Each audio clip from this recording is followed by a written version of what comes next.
Yes, guys. Yes, people. Welcome back to the channel. Welcome back to another episode of Chelsea Chat. It's good to be back. Good to be back after a couple wins as well. Plenty to get into. As always, we've received new news about Osimhen, new transfer news, talks about an end of season review that we've all been kind of aware of anyway, but we're going to discuss the latest based on that. And we're also going to talk about narratives changing over the last few weeks because, yeah, we beat an out of form Tottenham and an out of form West Ham. That means everything's completely changed, hasn't it? But yeah, big up to everybody that's locked in. Hit the like button, subscribe, sub to Man Knows Football. Link is in the title, link is in the description. So I'm sure most of you guys have already done it already. But if you haven't, everybody click the link. It takes you into a new tab. And yeah, get involved. Hit the like button, subscribe. Comment in the chat, super chat if you want to guarantee a comment gets read out. Also, because I didn't do it earlier, do have to shout out our sponsors, Jerseys FC, for your best affordable Chelsea kits, retro and this season.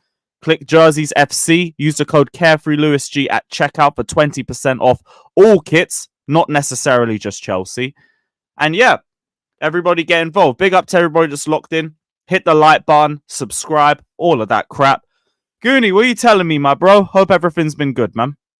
Yeah, man, all good, all good. We've seen some positive football from the Chelsea side of things, but as you know, with me, it takes a lot more. It takes a lot more. I need to see a lot more consistency. I need to see it for a sustained period of time before I start to say, you know what, maybe we've turned the corner. I'm not very reactionary as you know, but outside of that, man, everything's good. Good to be back on the show. Big up everyone in the chat. The like button's free. The subscribe button's free. Make sure you hit them. Big up, man. And also, I just want to say thank the Lord, because some of the takes that I've been seeing over the last few days are genuinely are driving me insane. Like it feels like half our fan base has a goldfish memory when it comes to some of the football that we've seen this season, some of the tactics. Like even you could talk about some of the players as well, because some of the players have only just turned the corner recently. Some of them have been on form for like the last few months or so. But it feels like two good games, especially against an out of form Tottenham, an out of form West Ham, and it's like, wow, we've turned the corner. Like this is everything that Pochettino's been trying to get out of this team. Like, no. For the first time in 33 games or something, we made a tactical adjustment. I feel like it was basically just we threw our last roll of the dice because we literally didn't have a bench, and it worked. And now we just stuck with it. I feel like I'm just glad that we've stuck with it, but it doesn't make me feel any different way about the way we've been this season, the manager, my opinions of the manager for the end of the season. Like, well, what's your thoughts been on the last two games anyway, from a positive side and from the base of the whole season? Shout out to Andrew as well. If you want the link, let me know. Yeah, man. Big up Andrew, Winter Surfer, man. Well, what I will say is that it's nice to see some decisiveness in front of goal. It's nice to see high scoring games in our favor, because the one team that I never ever like to lose against, especially in the nature of which we lost, that's Arsenal. It was grim. It was horrible to see. So maybe that was a response to a humiliating defeat to somebody who we could have, a regular Chelsea would have probably stopped their title challenge, but unfortunately we're not there at the minute. But in terms of what we've been seeing over the past two games, I mean, definitely a lot of positive signs. Some players that I haven't necessarily rated so much have been turning in pretty decent performances. But again, I can't help but say that it's two games. Do you know what I mean? It's two games. Me and you, Lewis, we've seen us go, 12, 13 games undefeated, straight wins, Stamford Bridge being a fortress. Without even conceding. So, exactly. 15 goals conceded in a 38 game a season, Premier League season, a record that's not been beaten. So the reason why I bring these things up, because a lot of people are going to say, oh, well, that's the Chelsea of old. It's not the same Chelsea now. But it's just more to show you the relative our standards at the club and what we have seen and what we're used to. So it's going to take a hell of a lot for me to see before I decide to say, oh yeah, maybe this player is improved and is getting to the level we perhaps need them to get. Obviously Cole Palmer doing Cole Palmer things. Yeah, just absolutely love the player at this point, and it's getting to a point where, you know, these performances, you're going from what an exceptional performance to now it's just that's just what Cole Palmer does. Do you know what I mean? Madueke, who I've been very critical of, has had a good past couple of games as well. Nicholas Jackson getting on the score sheet more and more. Caicedo massively in improving. But there's this narrative that, you know, since Enzo Fernandez hasn't been playing, that apparently Chelsea are a lot better without him. Now, I've been a massive critic of Enzo Fernandez, as you know, but I do also feel it's a bit of a lazy explanation. I do feel that even with him in the squad, we would still be getting these good results. So I'm not going to say that, you know, we're playing much better without Enzo. I'm not convinced by that. Yeah, you and me both, man. Like, for me, like, I'd even meet them halfway with that one. Yeah, we're playing better without an injured Enzo Fernandez, because we've been playing with an injured Enzo Fernandez for about 6 months. And, like, that's going to hinder you and that's going to hinder the player. The bigger question is, how did he get so much game time running on a hernia injury for that long? Like, it wasn't just a couple minutes off the bench here, 60 minutes there, 25 minutes off the bench here. Brother was starting. Every single week he was starting, week in and week out, when he was not at 100%. And, like, I understand the critics, because if you compare his performances to last season, he wasn't playing to the same level. Like, that's why I was agreeing with people where he was underperforming. But there was obvious reasons to that. Why we persisted to play him only seems to just look further into the manager. Like, all we've done in the last 2 games, thankfully, is invert Cucurella. But again, it's the last throw of the dice with that one. And it's worked for us now. But that doesn't mean, like, I rate his tactical flexibility anymore. Because I'm thinking, okay, what if the team figures out how to play against that? Then what? Because I've seen you take up until match day 33 to figure out a solution for us. And even then, it's not like it was just a eureka moment that you started with. We were 2-0 down against Aston Villa when you tried that.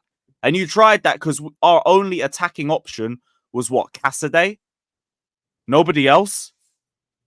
You just panicked and you picked something that worked. Like, great, but that is nothing for me to go off. And people going on now like, okay, if he wins the next 3 games, he deserves next season.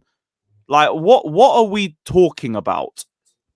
And there's nothing really to tell me that we will win the next 3 games, to be honest with you, because our season really and truly has been about a lot of inconsistencies. You know what I mean? And all sides have to take the blame. The manager has to take a big portion of the blame. The squad also have to take a big portion of the blame. In terms of the Cucurella thing, because again, I'm just seeing some ridiculous takes on Twitter. You know, people that are saying, "Oh, Cucurella needs to leave," and this and that, which I'm of the opinion of. I think Cucurella does need to go. It's like a light switch goes off. Oh, Cucurella, he's class. I knew he had it in him. Him being inverted into this new role in the midfield has rejuvenated Cucurella. Maybe there's plans for him next season. Listen, think back to pre-season. What was Cucurella doing? This is nothing new. He was doing this during pre-season. So the real question should be, why didn't Poch implement this earlier on in the season when we saw that he was capable of doing that job in pre-season? Why are we waiting until now to do it? It doesn't make no sense to me. And these are the things that you've got to look at Pochettino and say, well, this is something that definitely goes against your name. Because sure, listen, we've had some very impressive performances, some high-scoring games, but you got to look at things in context, man. The teams that we play, they're not really in their best form. Also as well, man, is the teams that we should be beating, we get surprise results or results where they're very disappointing. Like, as of now, really, we shouldn't be talking about, oh, with this many points away from the Europa League positions, with the points that we've dropped against the teams that we should have beat. We should be there comfortably. We should possibly even, at this point, we should have possibly even leapfrogged Tottenham.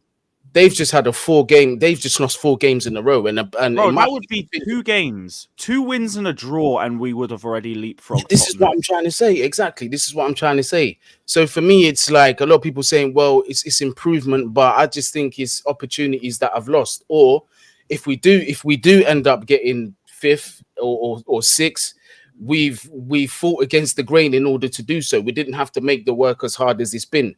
You know what I mean? So these are things that I can't help but look at if you're talking about a long-term picture. Yeah, Pochettino with his tactics, we already know, man. Like a lot of the time, we get very frustrated. Players playing out of position. Granted, there's been injuries, but still, there's no excuses as well. The reactive subs. Dropping exactly. Back every time we go 1-0 up. Exactly. What's the contradictory statements? It's the second half syndrome that we've been seeing as well. There's just been a lot for me to say, you know what, this isn't the guy. Like, people need to remember. Also, the club record for most goals conceded. Exactly. By the way. The over-reliance on Cole Palmer. The original target of top 4, that's completely disappeared now. When I could literally give you 5 games off the top of my head right now, that if we had handled better, we would already be there. And even take 1 or 2 of them away. 3. Now you're competing for top 4. Everything that we've said I've said this season that we should have been doing in the first place. But because we haven't got anywhere near the European spots, now that we finally got there, everyone's like, yeah, you know what? Let's keep him. Let's keep him. You know what I mean? Exactly, man. Just positive Power Rangers, cuz. Big up Hannah Chelsea in the chat.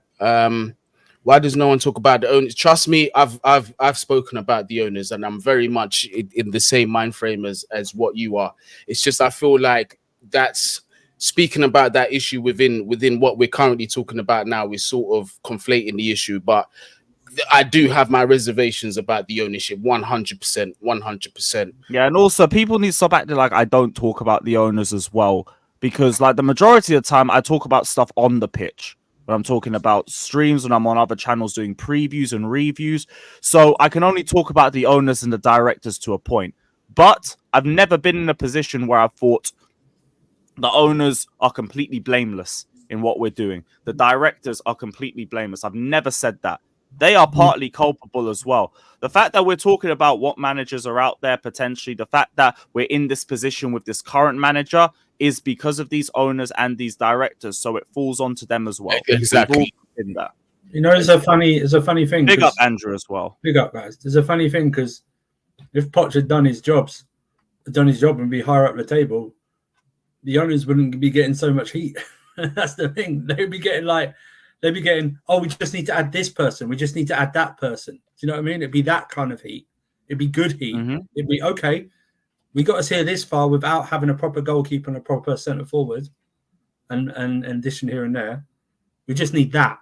We'd actually have a proper conversation where we go, we've got an actual core and a base to work off that we just need little additions.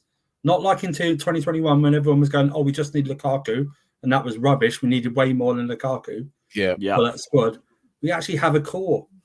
And also, if you got to mention, I can't remember the last time Chelsea side lost 5-0 to Arsenal, by the way, even before Roman. I can't even remember the last time I can't even remember. So he's got that. Plus, it's the biggest loss we've had in the Premier League era. He dropped points to the bottom 2 as well. 10-man Burnley at home. So no excuses for that. And they had their manager sent off as well. Remember, he was up against Craig Burley.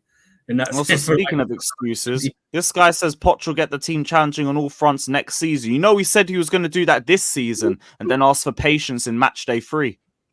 But we didn't. But the thing is, though, I think most level-headed Chelsea fans at the start of the season, we didn't expect him to be challenging on all 3 fronts.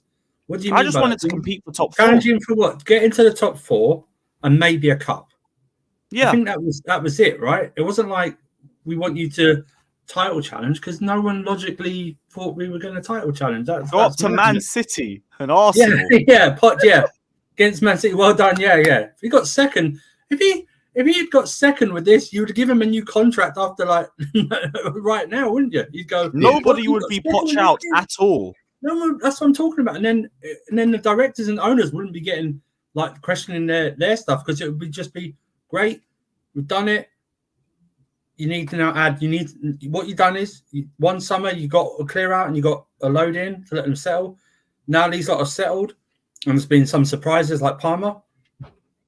bam, striker, whatever you think about Osimhen or whatever, goalkeeper, Diogo Costa or someone else, something like that. 1-2, maybe another centre back and stuff like that. Already proven. But look, we've got a left back in the Champions League final. Yeah. You know what I mean? We've got a left back in the Champions League final, and we've been struggling for left backs all season. Oh, he's too short. He didn't get beat at his back post yesterday by anyone. No, that wasn't Poch's quotes. Poch's quotes were, he came from Burnley to play, to perform in Chelsea with all respect is not the same, and the competition is different. Well, how different is the Champions League, my friend? How different is the Champions League? I said Burnley to Chelsea was too big of a step up for him, but he can step up to a Champions League final. Exactly. And how is that a bigger step up when like Cole Palmer's had like NBA trash minutes for Man City the past 2 years, but it's not a big step up. Cole Palmer's barely played in the Premier League at all. He got more minutes in his first 2 games for City. He only used to play like the cup games or end of season games for Man City. He never played the only time I saw Palmer play was against us in both cup games because they rotated everybody. Exactly. What are we talking about? It's just an excuse. It's all excuses. That's all it is. So then why are you so? Oh, it's a big step up, but yet you bought Cassidy back for what? What do you mean Cassidy back for? He done what? Inter Milan, and he was getting regular minutes over there. He was playing. The reason the big what it could coincide with Leicester's big drop off, the 17-point lead they had. Like Cassidy was an integral part of that, but it's like you can unpick everything he says. Petrovic, he's playing MLS football, bro. What do you mean? Burnley's a higher standard in Championship than MLS football. Well, Robert Sanchez being Burnley's third choice goalkeeper and Brighton's first choice goalkeeper, all the way up to Chelsea's first. And then people say, like, I get it, we're finally starting to look like a team, but isn't that the problem? It's taken to match day 33 with 1 game a week for us to do that. 1 game a week, yeah. This is my problem. The only reasons to keep Poch, and like this is where I'll be a little bit like I'll try and think from their perspective. He's got the support of the dressing room. Home form's had a bit of an upturn, and the 2024 table has us 4th. Those are your only reasons to try and keep. But I've got 3 pros. Nah, and compared to the CODs, like you haven't made the most out of a full preseason. You haven't made the most out of 1 game a week. You've set a club record for most goals conceded. You have reactive subs. You drop back whenever we're 1-0 up. It's taken you till May to find a style of play. You've had an over-reliance on Cole Palmer. You have contradicted nearly everything that you have said at Chelsea. You've talked about lack of experience to sit back against children in a cup final. We've had to drop our target of top 4 based off your underperformances. Bro, we basically play 1 game a week. Yeah, that's what I said. And we still pull up with 10 injuries a week. You're only just above. And I don't care what anyone says. I don't care what Man United like. I like Said and Flores. You know I love them, but that Man United team and squad is shit.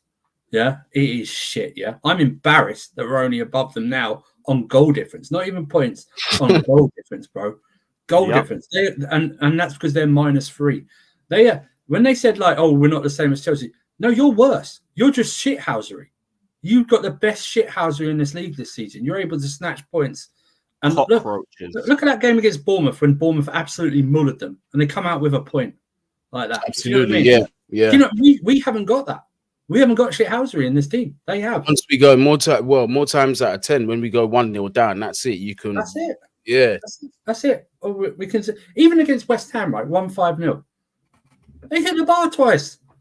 In that one was a set piece right after he scored the first one. Bowen had a hat trick of crossbar shots. If that had gone in, I think if that had gone in at 1-0, I think that game's totally different. Hey, Everton. Beto misses from 2 yards in like the first minute. Yeah, misses from 2 yards. So and then suddenly, like we go at the other end, we absolutely batter them. Yeah. And that's where things completely change. And like I was reading today, like, oh, he wants to bring Amari Hutchinson back and look at him. Why? Leave him alone and send him on loan to Ipswich for next season. Leave him alone. Do you know what I mean? You're never going to play Omari Hutchinson. Not in your life. I mean, do we really need another right winger? You just started playing Madueke for Christ's sake. You just start, and Palmer can play on the right. Do you know what I mean? Angelo Gabriel's coming back. Exactly. Get Omari Hutchinson, sign your deal if you really rate him, and send him on loan to Ipswich for the year, and let him see if he can perform in the Premier League at a team that's favoured to go down. That'll be the making of him than sitting on a bench with us for like 6 months and then send him out in January or something like that. Let him go. Out of form to a club that will probably give him less minutes because they've already prioritised another right winger for half the season. It'll be a Maatsen situation. We'll have him play like 8 or a 10. He'll never play on the wing. Who could be a left winger this weekend? This guy played Maatsen everywhere but left back. Do you know what I mean? He played him right wing back. You know, it's just you know, I'm just like, so 2.5 games, and it's got people to flip flop because the pressure's off. 2.5 games. You know, they're performing like Arsenal did after they couldn't get top 4 or in the when there's no pressure, the performance. Miguel brought that up on A-listers as well. You're doing what Arsenal did, where you turn up towards the end of the season. I'm like, yeah. Great. Great, because that's why I want to be 2020 Arsenal. But then forget, because half of this fan base is there already. And it's just embarrassing because we've been at the top. We know the mentality it takes to succeed at the top. And now we're doing this bitch-made mentality where, we've won 2 games. Give him a little bit of time. It's a process. A process takes time. What are you talking about, man? And also, look at the football on the pitch. You see when he said about all the players like him. I know why they like him. He doesn't hold them accountable. That's why they like him. That's why they like him. That's exactly right. Barbecue every week. If this was a normal situation and the manager was performing badly at Chelsea, you would hear everything. Like, a source of a pal of a player said this. Do you know what I mean? Because he doesn't hold them accountable. He shields them. He does shield them, and I think. I don't want him coming out and like trashing them. I don't think that helps, but he doesn't hold them accountable whatsoever. He doesn't. I said semi-final and a final and possibly top 7. Congratulations. We played 90% of those teams in the championship. Get out of here. This copium is genuinely insane, man. Yeah. I get it. We made a final. Yes, we didn't buck Man City in one of them like we did last season. And then we bucked Man City in the other like we did last season and we got knocked out again. Okay. What are we doing? And then in the other one, you want to talk about that Carabao Cup final with our hoofball to Jackson tactics against Van Dijk and Kanate. Oh, well, and then when they bring on children, we decide to drop back. To play for we could win on penalties. The players conceding 2 goals from set pieces again. Yeah. Like we always do. Our sections of our fan base are actually in the gutter. And this isn't this season. This I swear this has been festering since 2019, since the transfer ban. This has been the standards have been lowered in this fan base since that time. Since the transfer, yeah, it's a fact. Since the Cobbonism took over this club. And I swear there are some fans still in this fan base who want 11 Cobham graduates in this team. Yep. That's the wet dream of the Chelsea fan base. Bro, do you remember the guy in the space talking about I'll take a 12-point deduction if it means Gallagher stays? No. Also, do you remember? If Chelsea got relegated but Frank Lampard won the FA Cup, it'd be one of the best things ever. I'd still like it. Who are these people? Sounds like Ruby Jennings or someone. Bro, half of the match-going fan base has been talking about, I want Chelsea to get relegated so it gets rid of these Johnny-come-latelys and these tourists, and it's only for the proper Chelsea. For the proper fucking Chelsea. Our fan base is so washed. Yeah. We used to be mentality monsters. Now we're mentality midgets. Yeah. And it's all festered from this manager and his loser mentality that has been plainly obvious to see from nearly every single press conference. At Chelsea, we must win now. Chelsea is not about patience. You drop points to Nottingham Forest because you play 2 forwards at home against them and they sit in a low block.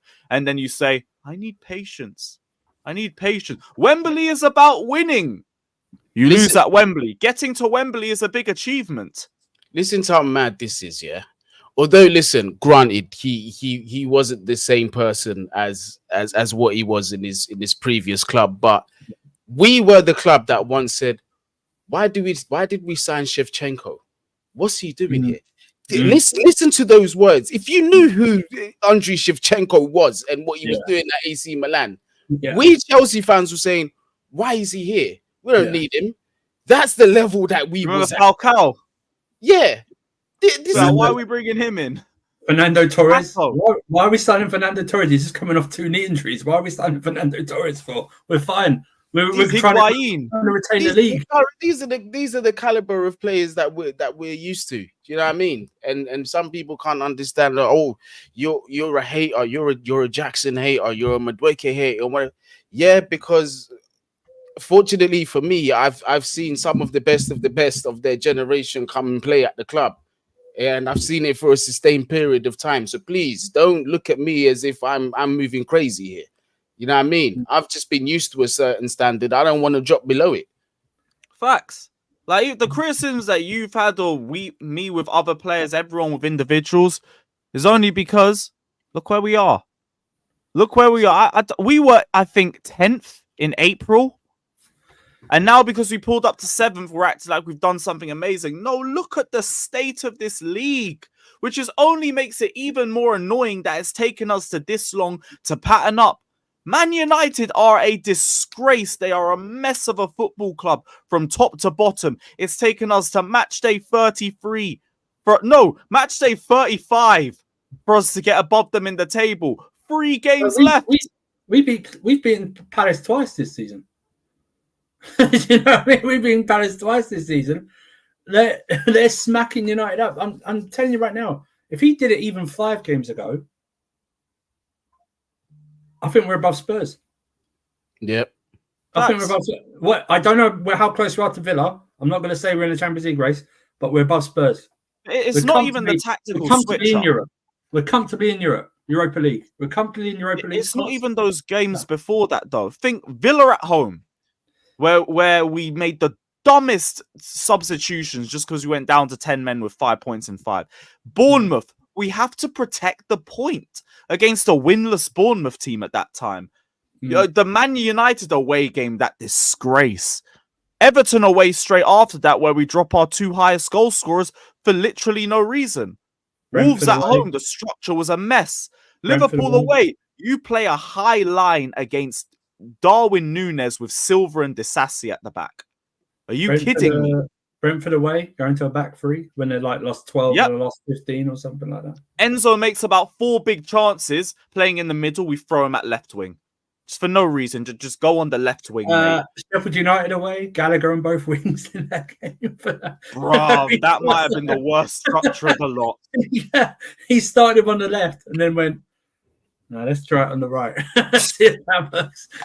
Makes anything. And this is all just from the top of our head. Brentford at home. This guy dropped Gusto because he made 1 mistake against Arsenal, but he kept Robert Sanchez, who made an even bigger mistake.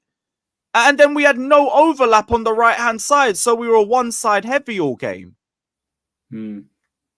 All of this, just off the top of my head. So if you forget the last few games and everything, a bit better structure, a bit more brain cells in the first half of the season, we're already in that race for top 4.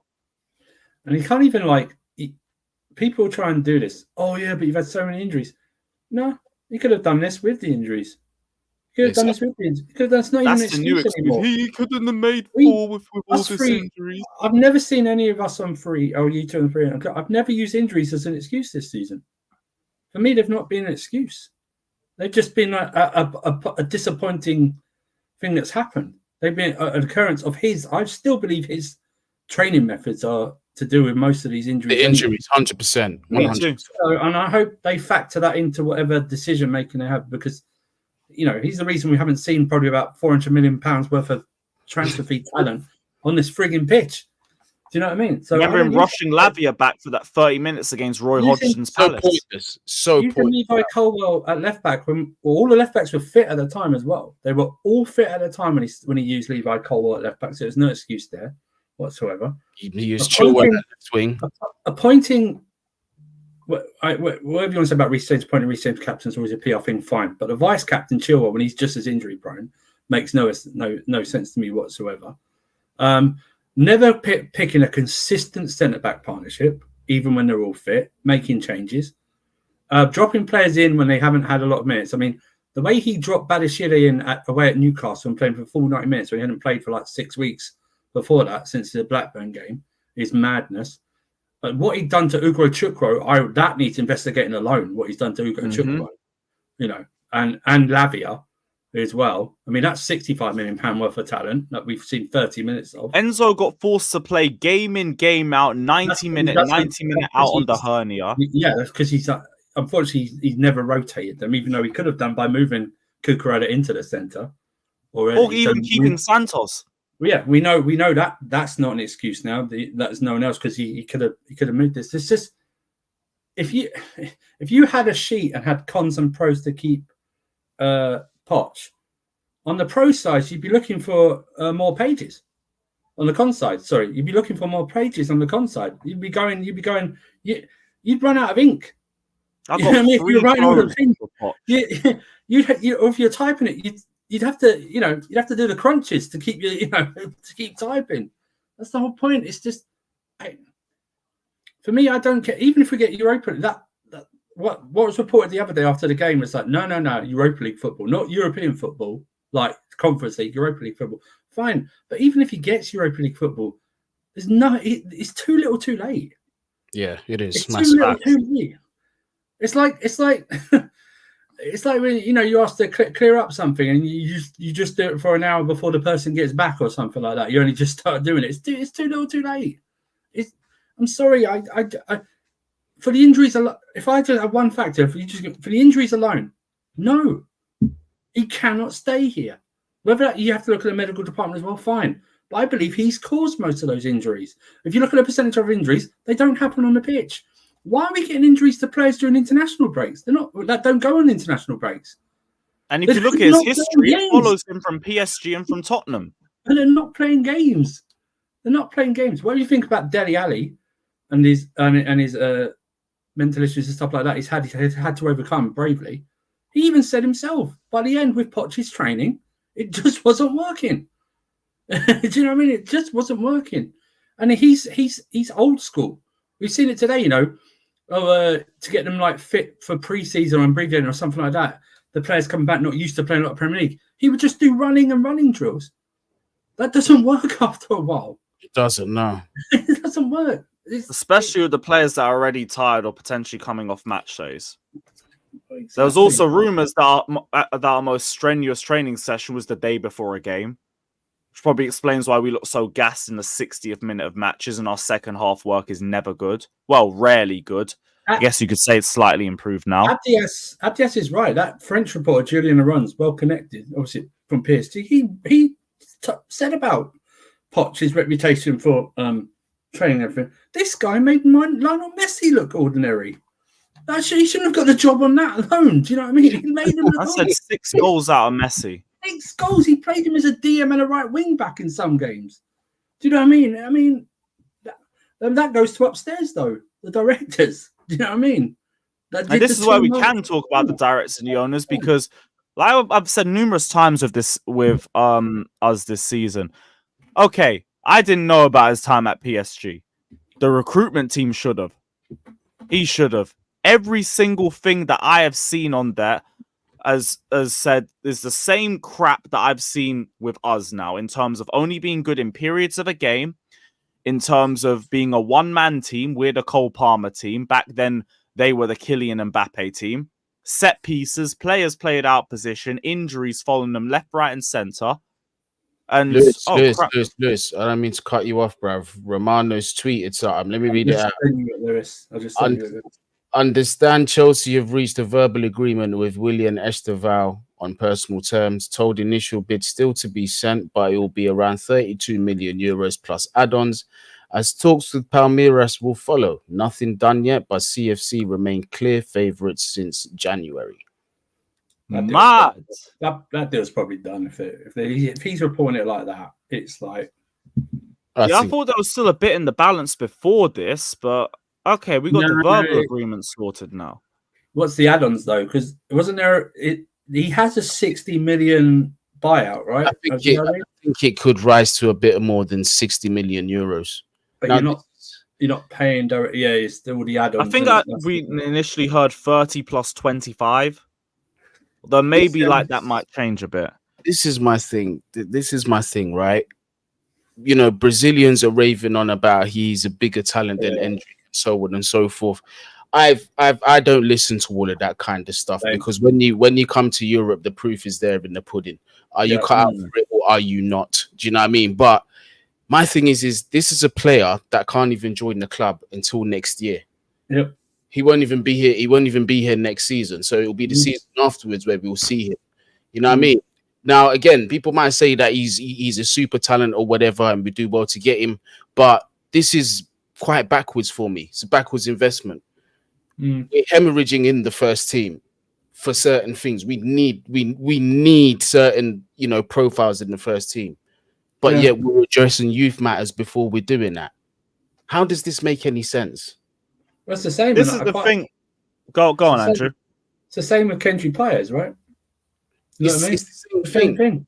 It's the same thing. He looks good. I haven't seen any of this guy play, so I don't know.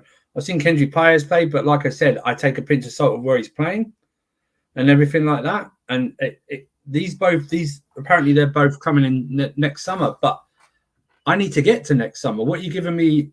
How are we get into next summer from this summer? Do you know what I mean? How are we doing it? How are we doing that? You're already like, I'm in an iron about Amari Hutchinson who can actually play. Do you know what I mean? And it's like, I've got a Mudryk and not Mudryk. I've got a Mudryk situation. I need him. Sorry, I don't care what anyone says. I need him gone. Do you know what I mean? Whether that's on Strasbourg on loan for the next 3 years, I couldn't care less. But I just gone. Do you know what I mean? I just need him out. Do you know what I mean? I don't blame you at this point. Listen. Gooney was right, and I agree with him when he said before, if you're going to buy young players, and I don't care now what the age of the players are, you buy the best of the best. All right, that's ready to go right now in this league, like a Musiala, someone like that, right? Who's ready to go. Who's ready to go, who doesn't need, because everyone's forgetting, oh yeah, he's going to be in 2025. He's got to acclimatise, bro. He's got to acclimatise to everything first, yeah? I highly doubt, he'll probably make a few trips like Pires does, but that doesn't mean anything. You're not going to acclimatise it only a few days or a week here. It doesn't really matter. I need something now. I need like, I need Gooney. I need like a Yamal. If you're going to give me a young player, give me a Yamal or something. That's the profile that we were told we were going to be signing when the owners bought the club. The elite, the best of the best. Well, the best of the best are ready to come into Chelsea and start now. Right. You know, we're getting the potential best of best, and like this is why I'm with you on this with Estevao. The thing was, though, Lewis, it's like, if you sign like Real Madrid signing Vinny Jr., that's fine because you've got someone there until he's arrived. Do you know what I mean? Exactly. Good to go. Tchouameni arrived at Real Madrid. That's fine. Camavinga arrived at Real Madrid, but you know who was there? Modric and Cruz. Exactly. So they could sell. Bellingham's there, but you know what? He's got all those players around him. When Endrick arrives there, but you know who's going to be there next to him? Vinicius Jr. and Rodrigo and Mbappe. Exactly. Do you know what I mean? It's if like, not even more. And they're young players, but they're experienced. Experience doesn't have to come with how old you are. It's how you get the experience. Exactly. Musiala's what, 21? Bring him in. I don't care. I don't care if it disrupts. You know, Palmer's to play on the right. Palmer's to play on the right. Yeah, that's going to have to happen. Exactly. Don't care. Yeah, but like again, like some of the chat, mate. Listen, I want you to understand that I'm not saying that this guy is a shit player. Like but I'm talking here from just compilations. Being honest, he appears on the compilations to look very exciting, excellent technical dribbler, all of those kind of things. Yes, he might be an absolute star, but it's just like Andrew said. What are we doing between now and then to make a marked improvement in our squad and perhaps finish higher up the table and get some domestic trophies over the line at bare minimum? What are we? You know what makes me happy? You know what will make me happy with this transfer, Gooney?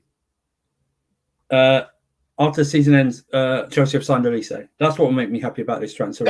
Yeah, bro. I was just about to say the same thing. I'm really happy about this. Then you can sign. Do you know what? You sign me like I said. I tweeted out. I'd be happy to slap 200 million down for Crystal Palace for whatever you think about the left back Mitchell, that Wharton guy, Elise, Eze. I'd take their manager as well. I'd give Palace 200 million right now to get all of them. And then you can buy as many Brazilian teenagers as you want because I don't care then. You know, I don't give Osimhen as well, and I don't care. Or Tony, I don't care. Then I'm done. I'm fine. And you can sign half the Brazilian youth league if you want. I don't care if you get me all those players. That's all I want, because these players you're getting for the future. I want present players right now. That's what I want. Because right now this is just stockpiling, and like as much as people tell me that, yeah, this guy could be different, he could genuinely be generational and all that. Like I hear it. I ain't gonna write him off from day one, but I mean, come on, we need some first team players, man. Like the only reason why I'm not raging about this is because it don't really impact FFP because of his age. Fine, whatever. But it doesn't improve us. It don't raise nothing. Then there's the other question. You've got Estevao in the mix. You've got Angelo in the mix. You've got Madueke in the mix. Cole Palmer play at right wing. Bro, how are you going? Hendry Pies too. How are you going to fit all 5 of these players in one position and make them happy? Exactly. And plus, we're even talking about potentially getting Elise with that. Exactly. Exactly. Yeah, and Elise as well. How do you make this happen? And also, by the way, you also need to get Europe just as a bare minimum. Otherwise, if you're doing this with 1 game a week, what the hell, bruv? Yep. How many players can you even loan in a season now? Like, I think you got unlimited in England, but in Europe, it can only be up to about 7. Is it 8, I think, isn't it? 8 or something like 7, 8, somewhere around that number, I'm guessing. Amari Hutchinson as well. That's like 6 that we've mentioned for one position. Oh, yeah, Amari. Man, people in the chat are saying Diegzi as well, but listen, that guy's just... Yo, that brother's just forget him, mate. What are we doing, man? Look, Estevao might be that guy in it, so I'm not gonna rip him or anything. But I know Maldini. The idea is probably just gonna be to flip, but it's just like, how many are we flipping? And who are we flipping first? What are we loaning? Like, what's the idea for this season? I don't know. The only thing with Estevao, thankfully, is that he wouldn't even be here for 2 years. So that's one player that we don't have to worry about. But you see, Amari shouldn't be here next season. The problem is, though, like, you won't cost anything with FFP. Neither would Yamal, but Yamal's ready to go in, and he's 16. Do you know what I mean? Exactly. That's the thing. He said, if we were going to do this is where scouting matters from previous years. We should have already scouted this guy, bought him for like, when he was over like 15, 16 or something like that, and have him good to go then, and have him like in Strasbourg for like a year to settle in Europe or something like that. Do you know what I mean? And then be good to go. Or if he was that good, he'd go straight into the team like that, or the squad. That's what's going to end up probably the plan with him. That's what, exactly. That's probably what's going to end up happening when he does reach of age and he does come over to Europe. He'll be sent to Strasbourg or something like that. Right, so we're probably going to see this. Or maybe the championship. I don't know. Unless he's truly outstanding, we're probably going to see this guy for another 4 years in the Chelsea shirt or something like that. Maybe 3 at the most, something like that. Unless he really is outstanding. Unless in like whoever's the manager in 2025 goes, Jesus Christ, I've got to keep this kid. Do you know what I mean? I've got to keep this kid, and even if he doesn't start, I've got to keep him in the squad at least, and then unleash him gradually. And with Paez as well. But I just, like I said, I'm these transfers, by the end of the transfer window, if I'm looking back and you've got me Osimhen, Elise, a goalkeeper like a Diego Costa or something like that, or and another centre back and a proper left back, then this transfer I really won't, it won't bother me as much. I hear it's just like if we're looking at Elise, I also think we need to be looking at a left winger, if anything. Because both of ours haven't impressed this season. 100%, 100%. That's a fact. Yeah, that's true. But then that's the thing. Like, what's the priority? Because you've got about 5 right wingers already. Well, you might as well be looking for the left. I mean, saying that we know there has to be outgoings if that's the case. Because you can't just have 6 players in one position. You can't do it. That's just ridiculous. Even for the left wing side, Mudryk, who's been, for me, has been horrible this season. Maybe 1 or 2 decent performances, but for me, that's not enough. Raheem Sterling, we're already seeing the rumors are starting to circulate. Palace. By the way. I think that was Footy Insider. Let me find that. Do you know what? That's one of the funniest things I heard in my life. Yeah, Palace going to pay him $320 a week or something. Are you for real? What is this? We're gonna have to do like a 3-year loan deal or some BS. Pay half the wages. We're gonna have to structure a deal where we sell him, but we're still paying half his wages, like when he's not even at his club. Exactly. Nah, what is this bug sauce, bruv? TBR football. Football. This is ridiculous. That made me laugh. Who Who is that? I don't know. Nah, man, I don't believe that shit. I thought it was at least Footy Insider or someone like I'd call unreliable. So that brother's got like 10k followers.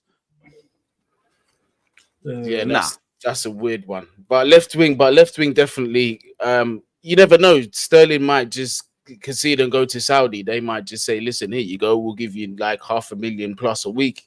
You kick ball for us, and you stay out your days in Saudi Arabia." Maybe that's the case. Maybe that'll happen, or maybe one of the other top European clubs still see value in Raheem Sterling. I just know that Mudryk comfortable in London. True that, but I just know that if Sterling goes, Mudryk cannot be our go-to option the entire season. From what I've seen of him, absolutely not.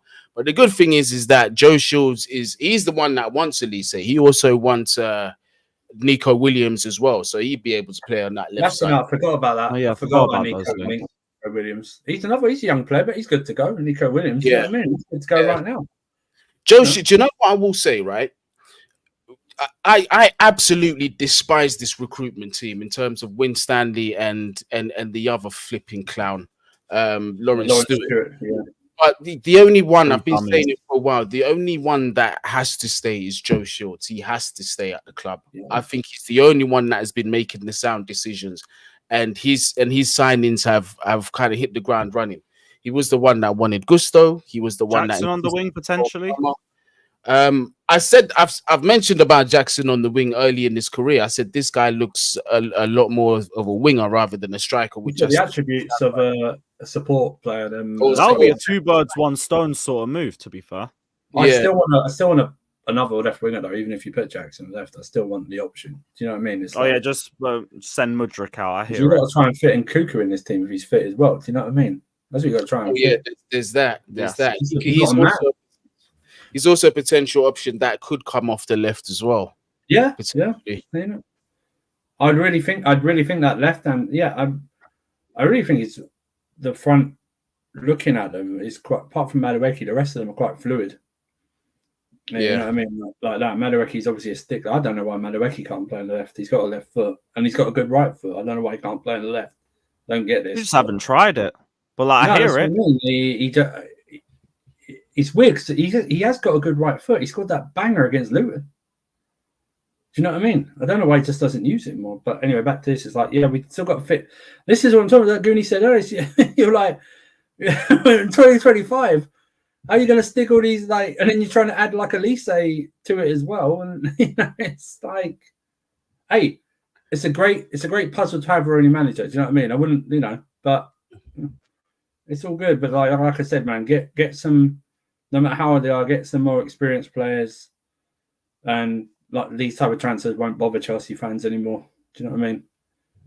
That's what exactly. Like if we can fill up a bit more experience in the team, ideally bring a better coach, next season could be so much more better for us. Like we'll actually hit the ground running, and depending on the way the rest of the league is shaped out, who knows where we could finish? Because I feel like we've missed a beat this season with how awful some of these teams have been. Because bar Arsenal and Manchester City, Liverpool to a point as well, it's not been good. Spurs completely collapsed in 2024. West Ham, the same energy. Man United have never been good. Newcastle have been inconsistent all season.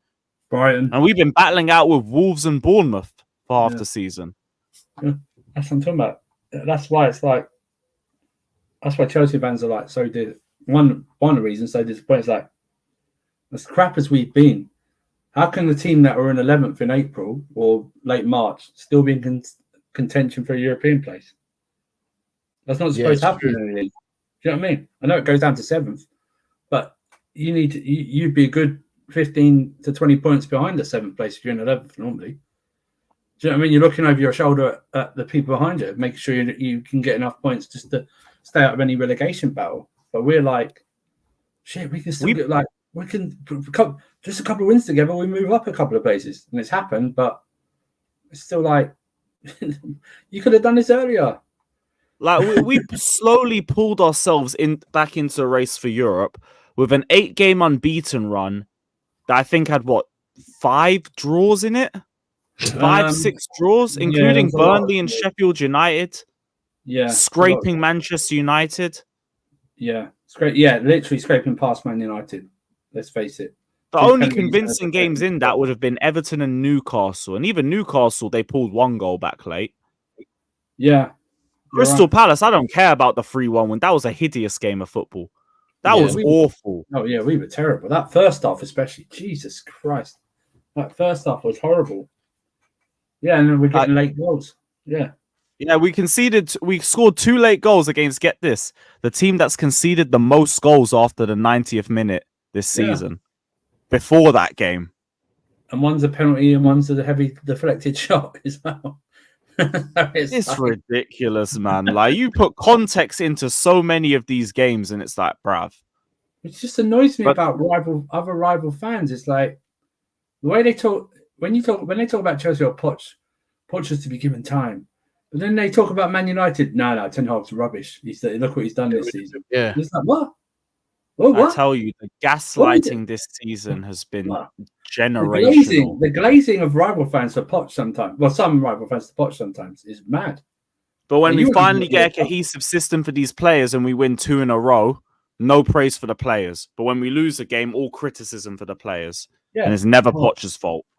Poch's done well. He finishes 6th and stuff like that. No, bro, that was the minimum he should have finished. Bro, I heard Poch should get manager of the season while we were in 9th. That's crazy. 9th. Ridiculous. But now we're a couple points off 6th. No praise for the players. That's mad, isn't it? Gaslighting is insane, bro. Big up to Keyshawn saying his first tactical change in 10 months and we keep this clown. Maybe if we had a brain, we would be top 4. Facts. Just remember the games we brought up earlier. You don't even have to do well in all of those games. Do well in about 60% of the games that we just mentioned, and you're already there. Or you're competing for it. Exactly where I said we should have been from the start of the season.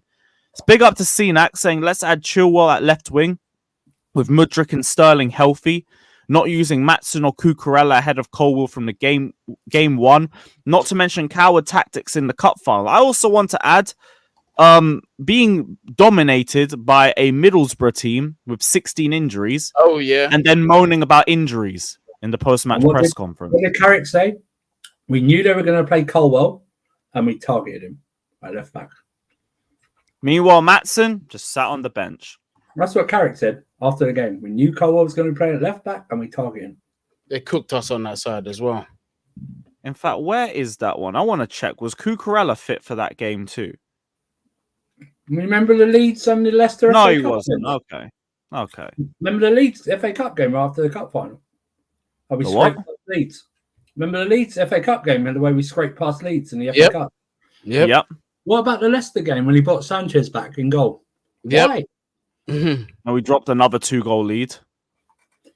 Oh yeah, and the line to Caicedo too. He said Brighton lost to them last season, and they hadn't lost to them since 2016.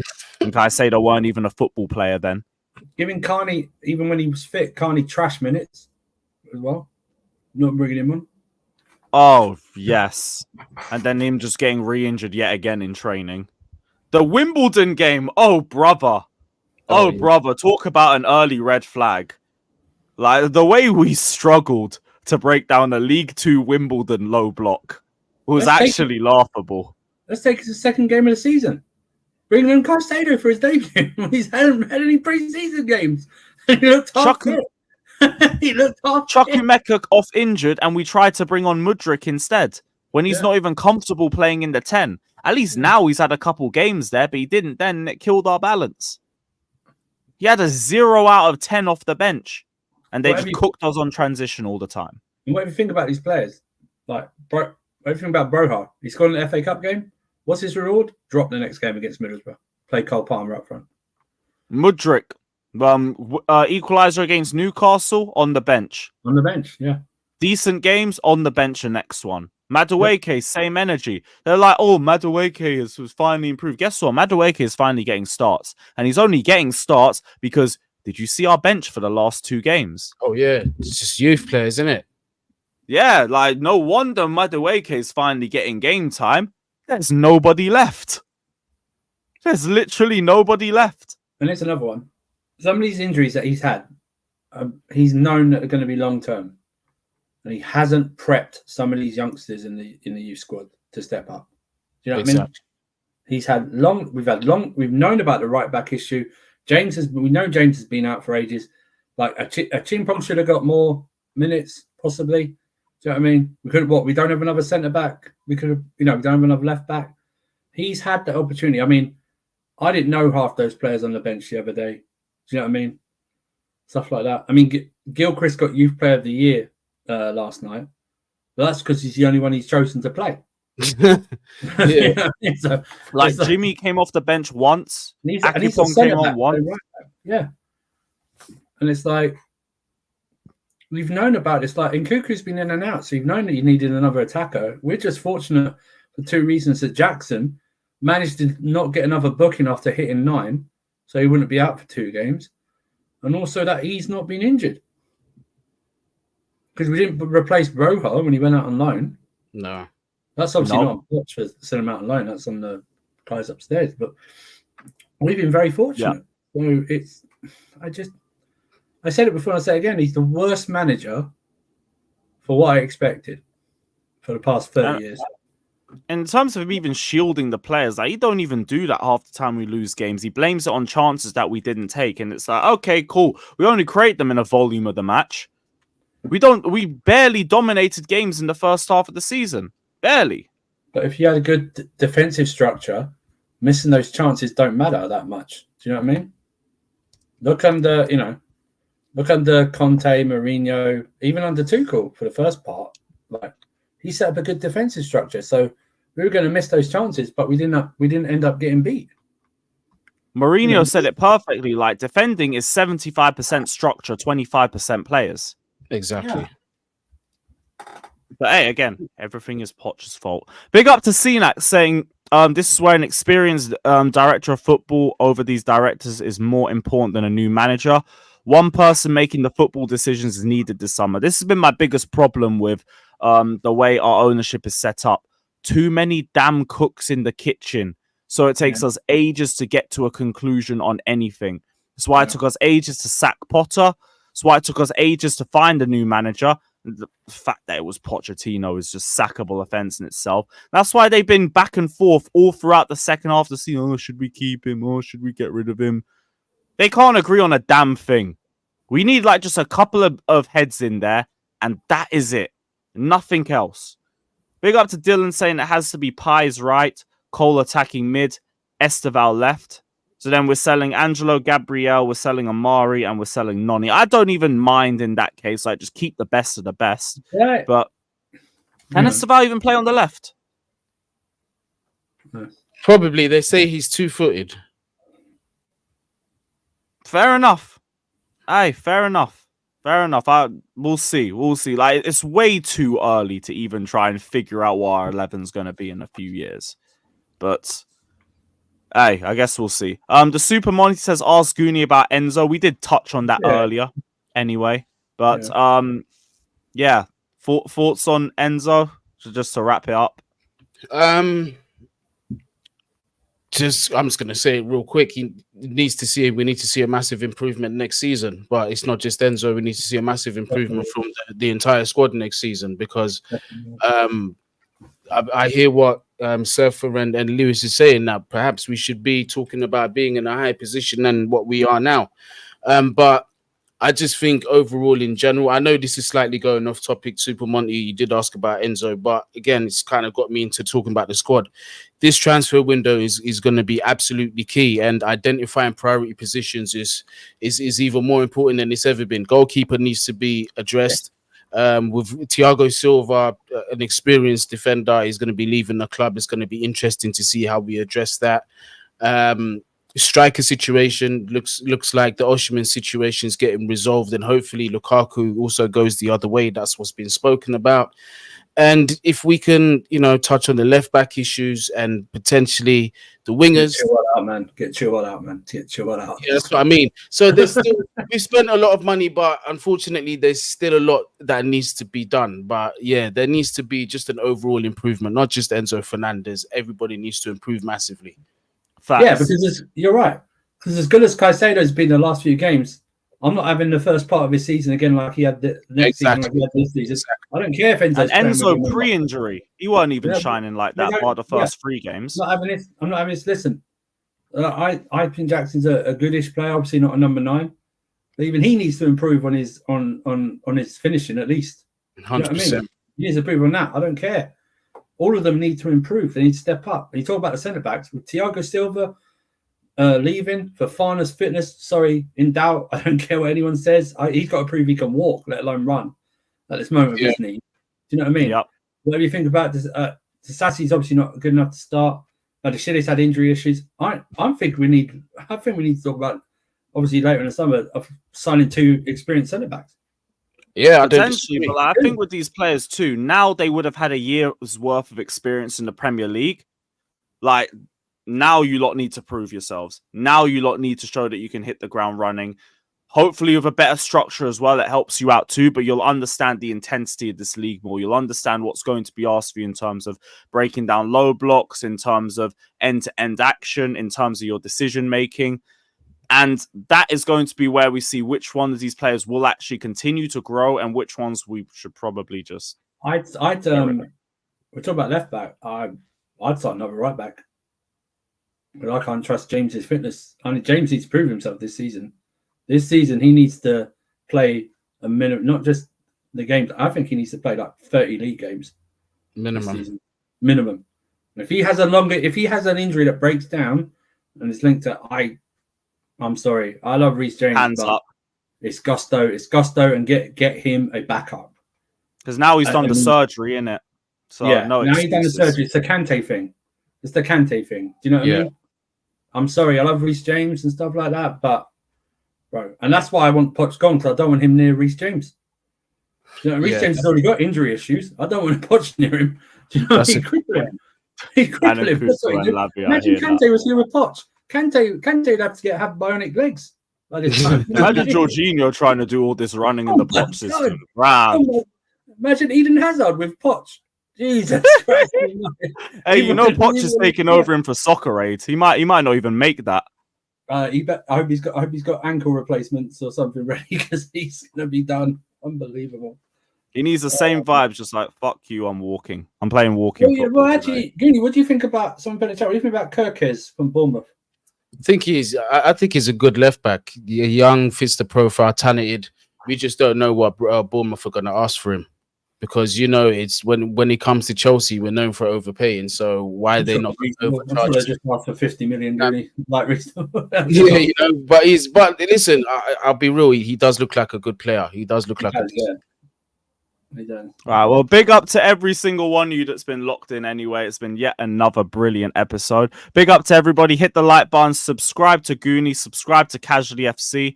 I'm just dashing the link in the chat as well. So to every single one of you, follow immediately. Big up to everybody. We're redirecting over to Lawrence. He's going to be live in half an hour.